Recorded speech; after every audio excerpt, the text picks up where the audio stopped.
My name is Isabel Turner, and I'm 26 years old. I used to think I understood my family. Predictable, opinionated, controlling, and endlessly proud of my younger sister.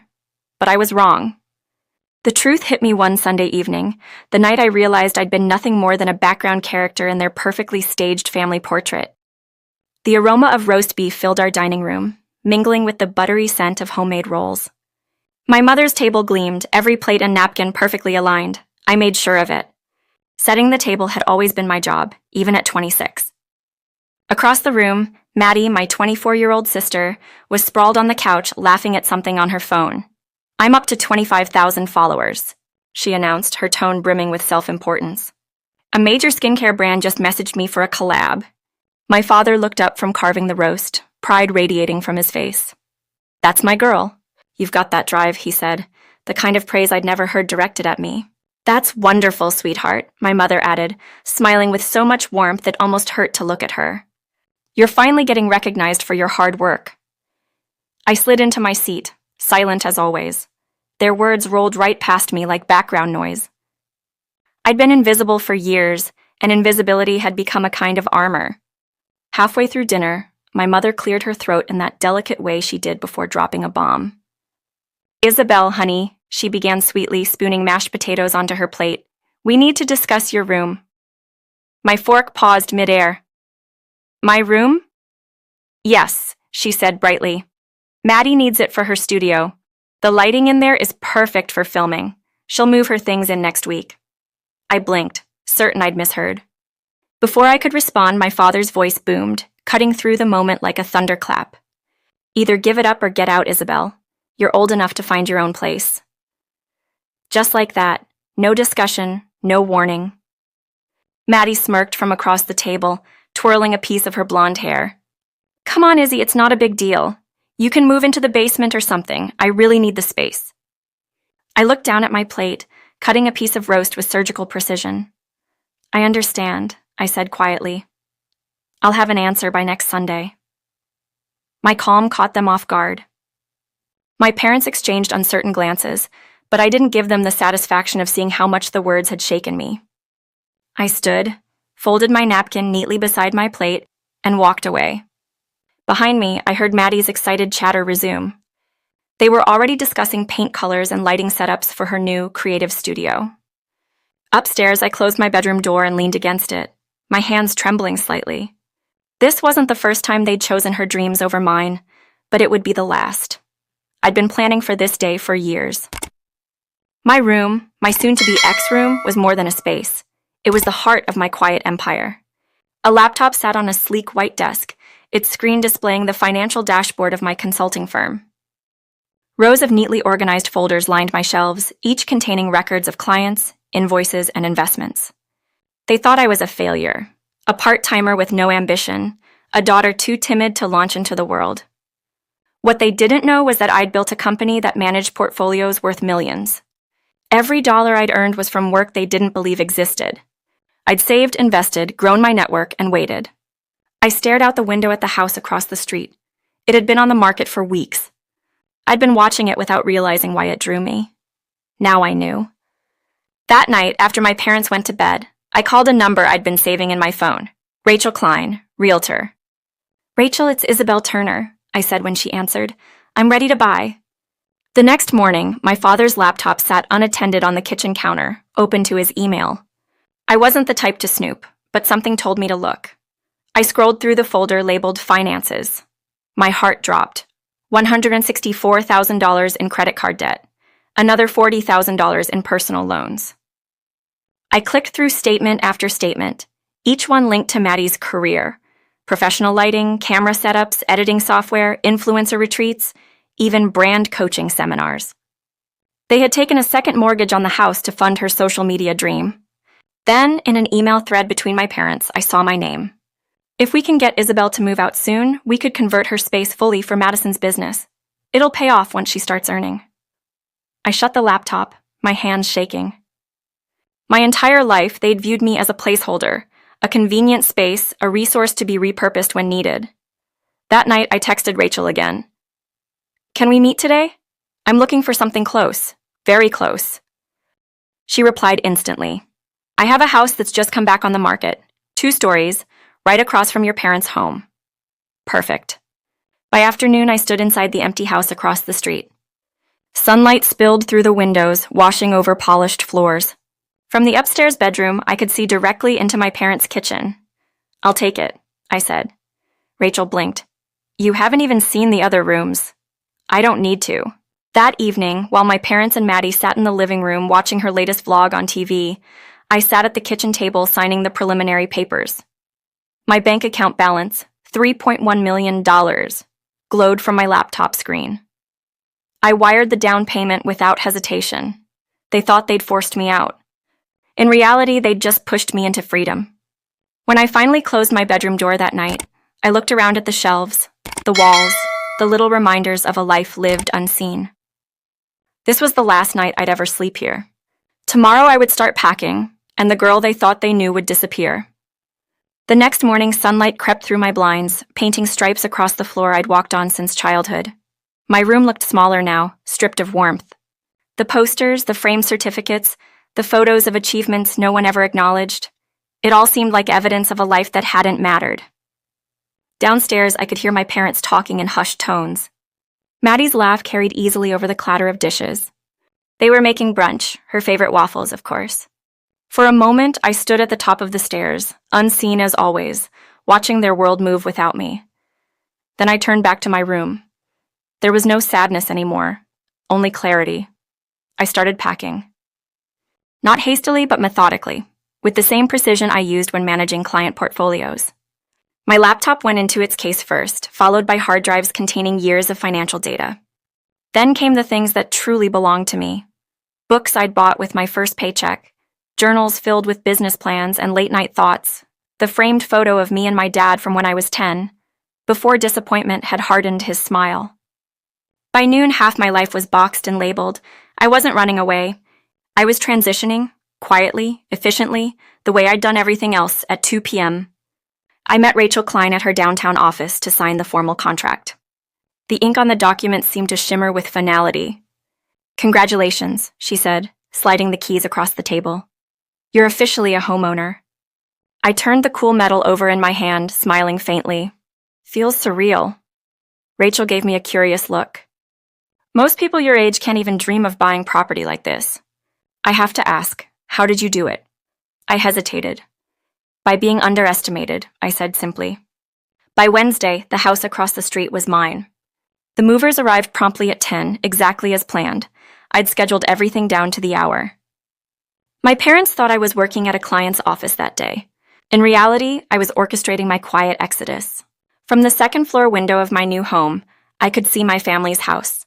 The familiarity of it, the cracked driveway, the overwatered lawn, the flower pots my mom fussed over, felt distant now, like watching someone else's life through glass. The movers were efficient. My desk, bookshelf, and files were carefully arranged in my new office, a bright, spacious room overlooking my parents' home. The symbolism wasn't lost on me. For years, I'd been their invisible child. Now, from across the street, I'd watch them learn what they'd failed to see. By afternoon, the furniture was in place. My living room echoed slightly as I unrolled a new rug. It smelled like opportunity and freedom. I ordered takeout and sat cross-legged on the floor, eating sushi while staring out the window. Across the street, Maddie stood in what used to be my bedroom, measuring walls with a tape measure, her phone propped against a paint can for her renovation vlog. Her exaggerated enthusiasm carried faintly through the open window. Turning my sister's old room into my dream studio, she announced to her followers, her voice dripping with self-congratulation. It's time to manifest my future. I smiled, not bitterly but knowingly. Let her have the spotlight. The stage lights always burn hottest before they go dark. Thursday evening, my best friend Chloe came over, carrying a bottle of champagne and 2 mismatched glasses. She stepped into the house and froze. "Oh my God, Izzy," she whispered. "You really did it. You bought this place?" "Across the street from them," I said, pouring champagne. "Close enough to watch the show." She raised a brow, amusement flickering in her eyes. "You've gone from doormat to strategist. I like this new version of you." "I'm not getting revenge," I said, swirling the drink. "I'm reclaiming visibility." "Visibility?" Chloe repeated with a grin. That's a classy word for revenge. We toasted to freedom. The bubbles fizzed between us, and for the first time in years, laughter came easily. By midnight, Chloe had left, and the house fell quiet again. I sat in my new office, adjusting my monitor and reopening my business dashboard. Numbers glowed on the screen: revenue, profit, growth percentages.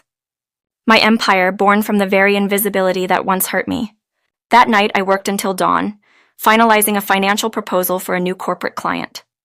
It was almost poetic. While Maddie edited makeup tutorials, I managed million-dollar portfolios. 2 sisters, 2 worlds separated by 1 street. Friday morning, a text from my younger brother Ethan lit up my phone. Mom and Dad think you're staying with a friend. They're planning a family dinner Sunday to finalize the room transition. You might want to skip it. I stared at the screen for a moment, warmth rising in my chest. Ethan had always been quiet, observant, maybe too observant. Thanks, I replied. I'll be there. This dinner would be my curtain call, the moment they'd finally see the version of me they'd ignored for years. Saturday passed in a blur of preparation. I ordered fresh flowers for my dining table, restocked the kitchen, and unpacked the last of my boxes. Every detail mattered. My new house wasn't just a home.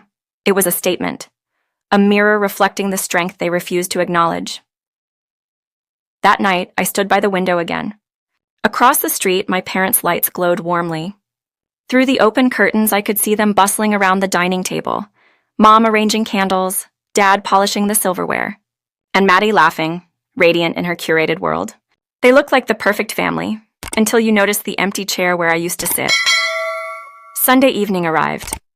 The December air was crisp, carrying the faint scent of pine from the wreaths lining the neighborhood. I dressed deliberately, a cream blouse tucked into tailored navy trousers, my hair sleek, makeup minimal but precise. I wanted to look like the woman they'd never taken the time to know. When I knocked on the door, Mom's face lit up in surprise. "Isabel, you made it." Dad frowned slightly. "Thought you were working?" "I was," I said evenly. "But I wouldn't miss this." The table gleamed as always, every fork perfectly aligned. Except this time, I hadn't been the one to set it. I took my seat opposite Maddie, who was scrolling through her phone. "Big news," she said proudly. "My latest post hit 50,000 views. The brand deal's practically confirmed." "That's impressive," I said, forcing a polite smile. Dad cleared his throat. "Let's discuss the room situation before dinner." Here it was, their grand announcement. Mom clasped her hands together. "Sweetheart, we've been talking, and we think it's best if Maddie moves into your old room starting tomorrow. You can take your things next week, right?" I set down my fork slowly. "Actually, I've already moved out." A beat of silence. Maddie looked up, puzzled. "Wait, what?" Dad frowned. "Moved where?" I smiled faintly. "Across the street?" Mom blinked. "What do you mean across the—" At that moment, headlights flashed outside. Through the dining room window, they could see a moving truck pulling into my new driveway. The words on the side read Turner Consulting Group, Private Office Deliveries. I watched realization ripple through their faces. Maddie's smirk vanished.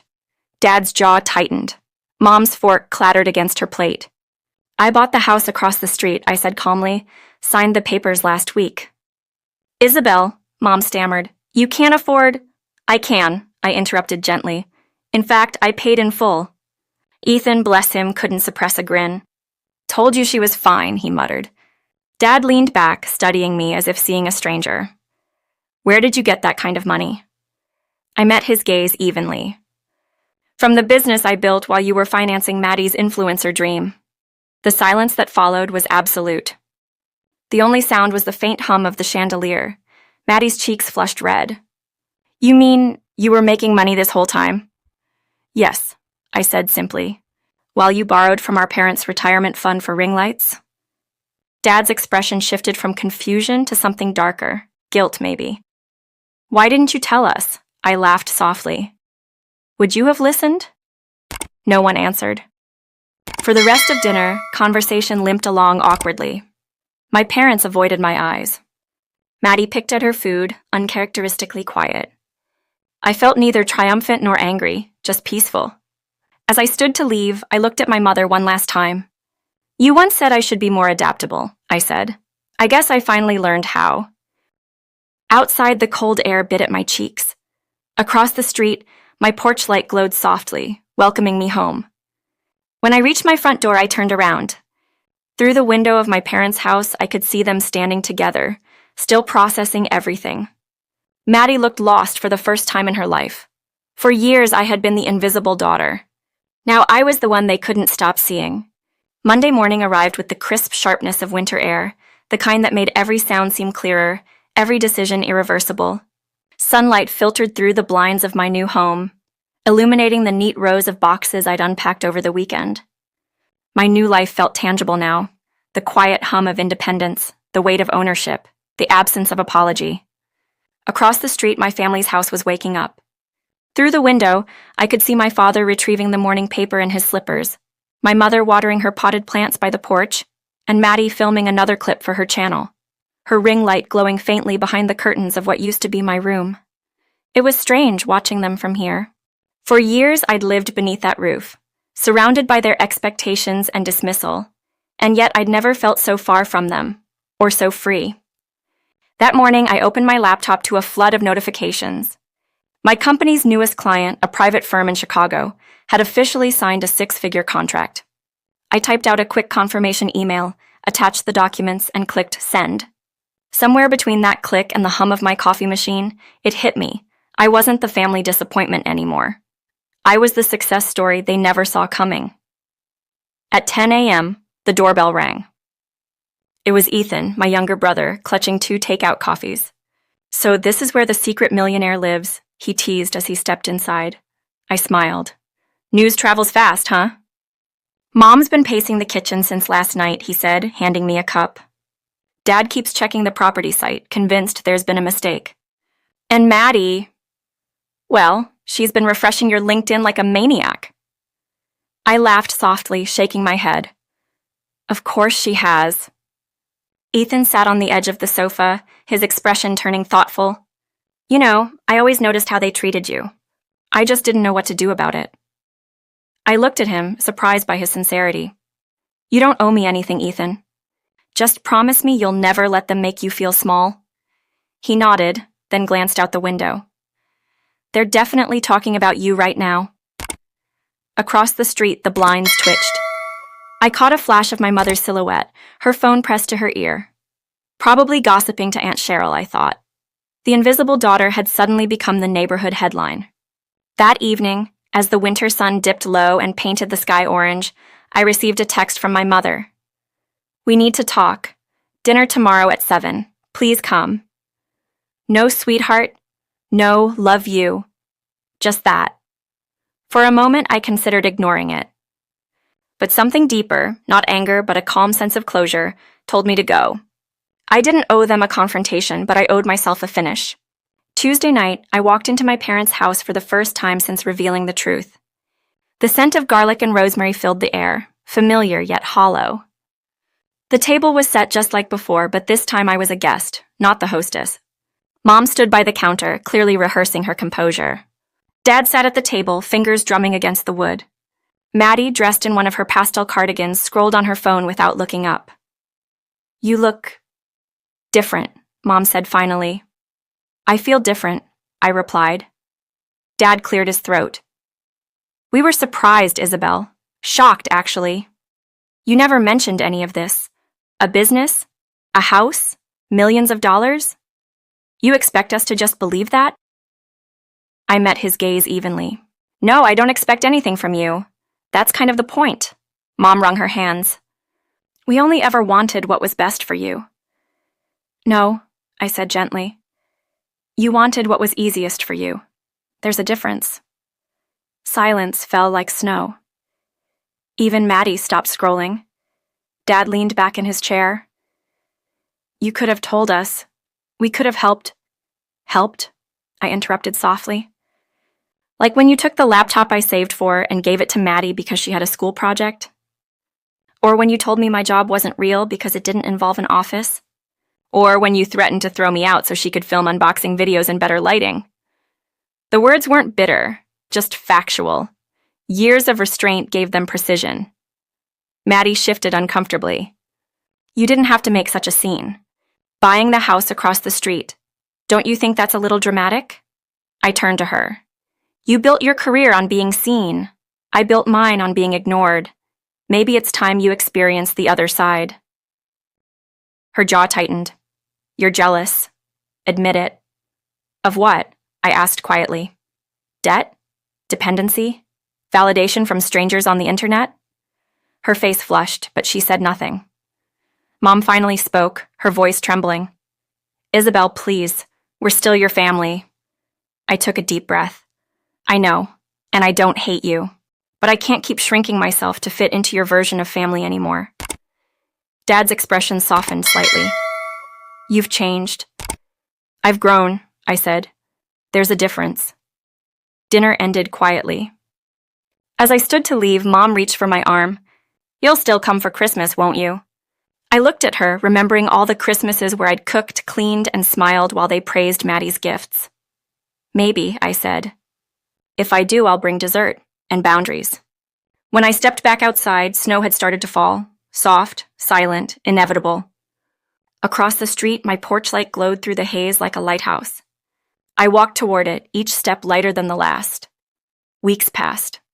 Winter gave way to late January, and life settled into a peaceful rhythm. My consulting firm was thriving, my home felt like mine, and my mornings started with quiet satisfaction instead of tension. Maddie's career, on the other hand, was beginning to show cracks. One afternoon, Ethan texted me a screenshot. Madison Pierce, influencer accused of buying followers. The headline spread quickly. Brands pulled out. Her credibility plummeted overnight. I didn't feel joy as only inevitability. The world she'd built on image was fragile by design. That weekend, she showed up at my door. No cameras, no makeup, just tear-streaked mascara and trembling hands. Can we talk? She whispered. I let her in. She sat on my couch, staring at the floor. They're all gone, she said. The sponsors, the followers, even Mom and Dad don't know what to say to me. You were right. I handed her a glass of water. I wasn't right, Maddie. I just learned the lesson sooner. She looked up, eyes glistening. How did you do it? Build something real? By failing quietly, I said. By working when no one was watching. For the first time in years, she didn't argue. We talked for hours, not as rivals, but as sisters stripped of pretense. By the time she left, the air between us had shifted. Not perfectly healed, but real. Spring arrived, and with it, something unexpected. Peace. My parents slowly began reaching out again, less out of guilt and more out of understanding. Mom sent me gardening tips for my new backyard. Dad forwarded a client referral, his way of saying I'm proud of you without words. Maddie, humbled but healing, started a smaller, more honest channel about mental health and burnout. It didn't go viral, but it was genuine, and that was enough. One afternoon, I stood by my upstairs window, coffee in hand, watching sunlight fall over both houses, mine and theirs. Ethan was mowing the lawn. Dad waved from the driveway, and for the first time in years, I waved back. It wasn't revenge anymore. It was renewal. I had set out to make them see me, and they did. But somewhere along the way, I learned something greater. I didn't need their validation to exist. I never did. That night, I wrote a message on my phone and posted it to my company's private blog, not for clients, but for myself. They say revenge is sweet, but sometimes the real satisfaction comes from peace, from knowing that you no longer need to be understood to be free. As I pressed publish, I looked out the window one last time. Across the street, the lights in my old room flickered off, and for the first time, I didn't feel bitterness, just gratitude, because that was the place I had outgrown, and this was the life I had built. A few weeks later, as March sunlight warmed the melting snow, I found myself in a moment that felt like the quiet epilogue to everything that had happened. Life had taken on a calm rhythm. Mornings with coffee and quiet music instead of tension. Evenings spent reading or working on new projects. Weekends filled with laughter instead of obligation. But there was still something unresolved. Not anger, not guilt, but the echo of everything unspoken between me and my family. So one Saturday, I decided to invite them all over. Not for a confrontation. For dinner. I sent a group message. Dinner at my place tomorrow. No cameras, no drama, just family. The reply was almost instant from my mother. Are you sure, sweetheart? We'd love to. When Sunday evening came, I went all out, not to impress, but to create something meaningful. I cooked from scratch, roasted salmon with herbs, garlic mashed potatoes, and a salad so colorful it looked painted. My dining room glowed under warm light, soft jazz playing in the background. One by one, they arrived. Mom was the first, clutching a bouquet of lilies. Dad followed, awkwardly carrying a bottle of wine. Ethan came next, smiling sheepishly, while Maddie lingered by the door, her camera nowhere in sight. The moment they stepped inside, the air shifted, like walking into a memory rewritten. This place is beautiful, Mom whispered, eyes wide. You really did all this yourself? Yes, I said, handing her a glass of white wine. I wanted to build something that felt like home. We sat down together, and for a while it felt normal. Laughter, conversation, the clinking of silverware. But beneath it all was a quiet awareness that something had changed. They weren't the same people who'd once dismissed me, and I wasn't the girl who'd let them. Halfway through dinner, Maddie finally spoke. I've been meaning to tell you, she began, her voice small, almost fragile. Thank you for what you said that day. It hurt to hear, but I needed it. I think I was chasing the wrong kind of success. I smiled softly. You found the right kind now? She nodded. I'm starting over. It's not glamorous, but it's honest. Dad cleared his throat, setting his fork down. You know, Isabel, he said, his tone gruff but sincere. I was wrong. About a lot of things. I always thought stability came from tradition, from doing things the way we were taught. But you proved me wrong. You built something stronger than tradition. You built freedom. Mom reached across the table, her hand trembling slightly as it rested over mine. We didn't see you, she said quietly. And we should have. I'm sorry. For a moment, words failed me. The silence wasn't heavy. It was healing. After dinner, we moved to the living room. The fire crackled softly as we talked. Not about money or followers or success, but about small human things. Ethan's college plans. Maddie's new project on digital wellness. Dad's sudden obsession with bird photography. At one point, Mom wandered over to the large window facing their house. The lights across the street glowed faintly through the dusk. It's funny, she said, smiling wistfully. We can see your house perfectly from ours. It's like you never really left. I didn't, I said gently. I just needed to stand somewhere else to be seen. She turned to look at me, her eyes misty. And now I see you, Isabel. I really do. After they left, I stood at the window watching them walk back across the street, bundled against the evening chill. Their laughter floated faintly through the air. Genuine this time, not performative. I realized something then. Revenge hadn't been the point. Growth had. The power had never been in proving them wrong. It had been in proving to myself that I could exist, succeed, and be happy without needing their permission. The world outside was quiet, the stars scattered like tiny reminders of how vast life could be when you stepped out of someone else's shadow. I took a deep breath, feeling the peace that came not from victory but from release. I walked back to my desk, opened my laptop, and began typing a new journal entry for myself. Not for business, not for reflection, but for memory. Freedom isn't always loud. Sometimes it's a home across the street. Sometimes it's the sound of your own name being spoken with respect. Sometimes it's just peace, quiet, steady, and yours. As the last sentence appeared on the screen, I leaned back in my chair and smiled. Across the street, my family's lights flickered warmly against the night. The distance between us wasn't cold anymore. It was just space. Space I had earned, space I had filled with the kind of love that no longer required approval. And for the first time in my life, that was more than enough.